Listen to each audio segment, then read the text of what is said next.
Ooh, welcome back everybody. It is another edition of What's in the Box, or otherwise known as New Guitar Day.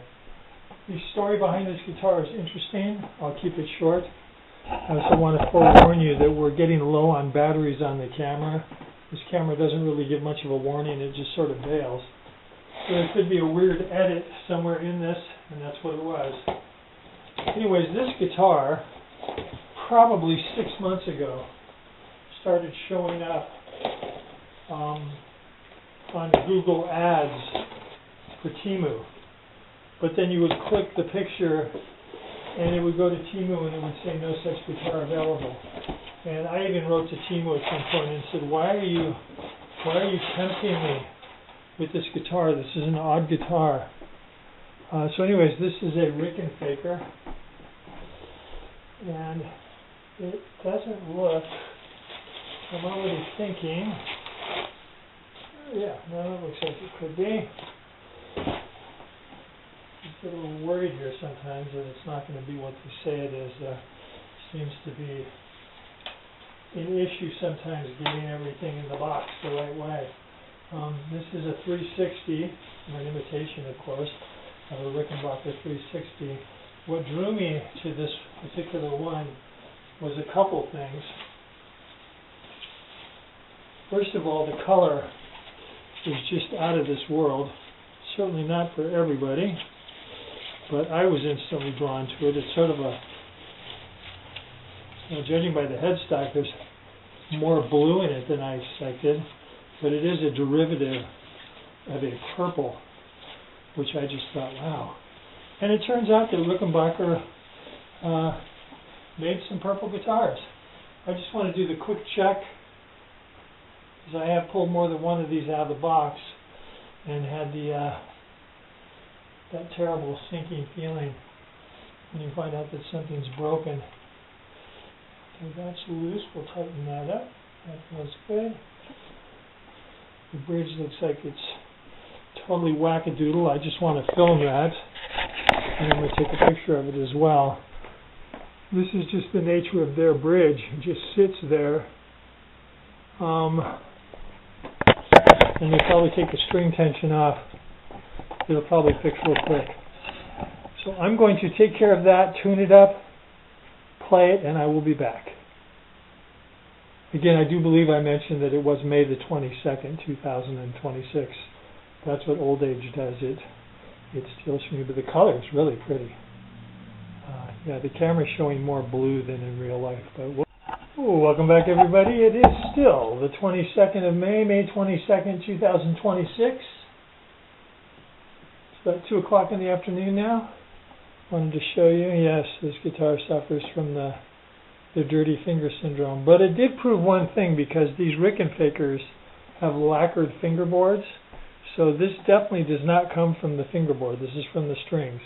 I don't know what it is about old strings or cheap strings or factory strings or Chinese strings, but oftentimes, now I have gotten a few guitars where there was no telltale finger. Anyways, here's the quick conclusion. There will be more comments. Everything about this guitar is really, really nice. The fit, the finish, the build quality, the nut is cut well, the tuners work good, the strings stretch out nice, it's intonated well, the action's a little high, but there's plenty of room to bring it down if I want to. Truss rod may or may not need some adjustment, but it suffers from this ground hum issue, and it's really puzzling to me, because I have had and continue to have quite a few of these guitars, different iterations, but basically the same layout, either 2 or 3 pickups with a 2-volume, 2-tone master volume selector switch. And half of them are as quiet as the day, quiet, quiet, quiet. And the other half, when you take your finger off and you are no longer grounding yourself to the metal parts of the guitar, you get this irritating hum. And I just am not sure if I want to live with it or not. I'm probably going to, only because this guitar, just everything else about it is fine. And maybe down the road someday, whoops, little earthquake, maybe somewhere down the road I'll figure out exactly what the problem is and be able to solve it. And I just sent back the brother of this, as you know, the black 360 that had the 2 pickups. It also had the ground problem. I really like that guitar, but I just wasn't in the mood for the grounding problem. This is more unusual, unless they start just pouring these out of the factory, which they certainly could. There's no reason why they can't. It's just a matter of putting different paint in the spray gun and off you go. But it's a pretty color. It's very interesting. It's not a full purple. There's like some blue in it, and it's transparent. I mean, there's not a lot of grain to see, but it is transparent, so you can see a little bit of grain. But yeah, the fit and the finish, the fret ends, nice. The frets are polished. There's no scratchiness at all. Again, it's just really overall a well put together guitar. And I just wish that someone at the factory would catch the ground hum issue and solve it before sending it out, because it really just is the, But you don't hear it when you're playing, and if you keep your hand on the, the metal parts, it goes away. But it just shouldn't be there. I've got guitars that are far cheaper, single coil, that should by, theory be noisier. And again, for those of you who wonder, all the usual suspects have been checked. It's not the amp because other guitars are silent. It's not the cord because other guitars are silent. It's not the grounding issue. Yes, this house is 110 years old, 109 years old. It's got old electrical in it, but that's not it, because if that was it, all the guitars would be reacting equally, and they're not. So it is the guitar. And I took the other one, the 360F, the Capri, to a guitar tech, and he spent an hour and a half on it. He resoldered everything, and he couldn't get rid of it, and he wasn't sure. Now again, I think he's more of a builder. I think he's more of I can't think of what the word is, but maybe electronics was not his specialty. I don't know. I don't know what he's good, but it stumped him. And it made my wallet $20 lighter, and I got no improvement at all. But he did try, and he seemed very sincere in his efforts, so I give him credit for that. Just for the factory, I'm just curious about it. So the plastic has been already removed from the top pickup. There is no plastic there. I don't know why that is. I've had other guitars like that. This guitar doesn't look like it's been opened multiple times. It definitely took a hit somewhere along the line, because the styrofoam has got a San Andreas fault line going on there. But it seemed to have survived its trip, so it did what it was supposed to do. So again, because it's Friday, I've got all weekend long. I'm going to play this guitar, let it stretch, but again, I tuned it twice, and it's, I just played it for an hour and a half, and it stayed in tune really nice. So overall, very pleased.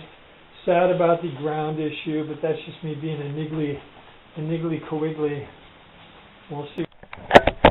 Yes, that was that weird edit I was warning you about. The batteries went dead. So I don't know where I got left off, but one of the weird things about platforms like Temu, and the same with eBay and AliExpress, is you're dealing with individual sellers, and they come and they go.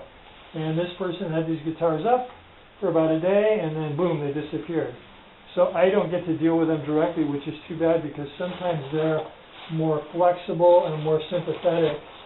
The platform, Temu, tends to be very rigid. Like, if you don't like the guitar, we'll just send it back. They don't want to compromise. They don't want to work with a partial refund, which is their right.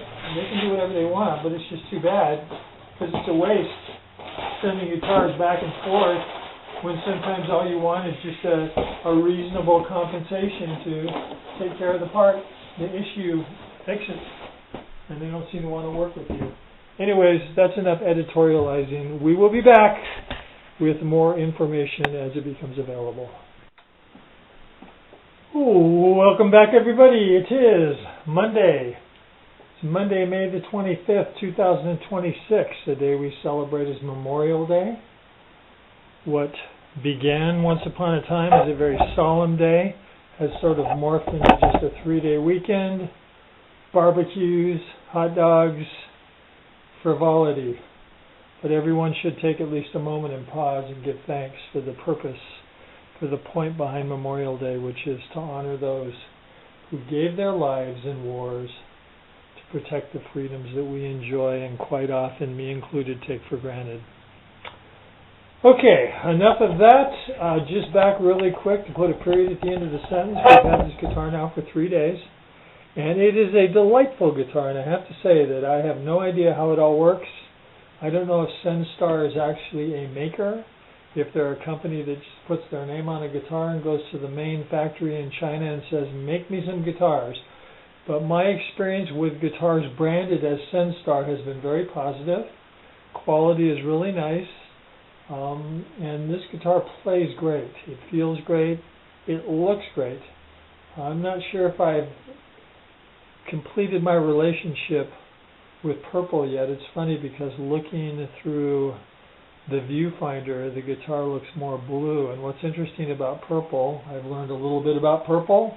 I won't bore you with too much, but purple is a combination of two colors, and they're fighting each other. So this guitar sometimes looks very blue to me, which it looks very blue in the viewfinder. I don't know if it will on the video, but in person it looks very purple. And it goes back and forth depending on the light that's hitting it, and there's all kinds of theories. But anyways, if you close your eyes or you play it in the dark, it doesn't matter what color it is. And again, the fit, the finish, the quality, the tone, I like the feeling of the neck. I had a couple of the IYV simulated Rickenfaker, whatever they're called, and their necks are really big and chunky, which I didn't like. This is a nice neck. It's not too big, it's not too small, it's perfect for my hands. It took a few days to play all the black off of the strings, but they're pretty much off. I'm guessing they're stainless steel frets. They're definitely ball ends, which is the violation of the universe. This guitar has one weird quirk. It's got something loose in it. Yeah, there's something in there. I took the control panel off. Of course, it has absolutely the cheapest, tiniest potentiometers, switches. The wiring is garbage, but it works. Yeah, and it has that annoying 60-cycle hum, which at this point about 50% of my Rickenfaker, whatever you want to call them, style guitars have. Half of them are dead silent, and half of them have just this low, annoying hum, especially when you have any gain. And I think I mentioned it on the last one, but I went online and questioned people, and it was about 50-50. Some people swear that these are humbuckers, dual coils, and other people swear that they're single coil. I don't know. I do know that everyone has an opinion. Anyways, I'm seriously considering ordering another one for two reasons. I'm sure they'll make more of these. I jumped on this one, the purple, and they sold out within 2 hours. They have the classic Rickenfaker, I think it's called Fireglow, which is sort of the clown burst, red on the edges and more yellowish, orangish in the middle. Yeah, and they're selling these things for $250, which, again, if the quality was really sketchy, it wouldn't be worth a nickel, but the quality really, it's there. And the IYV guitars, as far as I'm concerned, just really, fall short on a lot of fronts, but they are like $100 less. So again, it all comes down to budget and what you're looking for, but these are nice. And the IYV, of course, doesn't have the classic 360. By the way, this is classified as a 370 because it has the 3 pickups. The 2 pickup model is the 360. But the beveled edge on the front is very unique. And then the straight on the back. And the IYV doesn't do that at all. So anyways, there you go. So we may or may not be back with a third of these. I did send the black one back. It had a much more pronounced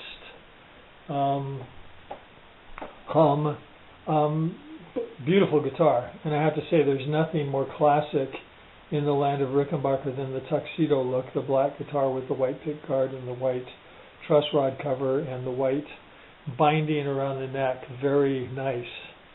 And then the white back binding, very nice as well. So again, I highly recommend this guitar.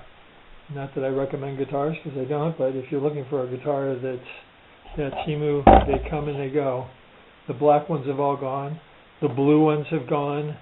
The purple ones came and went in 2 blinks, and so again, now they just have the Fireglow, and they may or may not go quickly as well. And they're just the 2 pickup models, so they're the 360.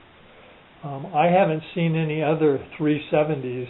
I've got 2 370Fs, or excuse me, 360Fs, because they're just the 2 pickup models. So yeah, I haven't seen any full-size 370s.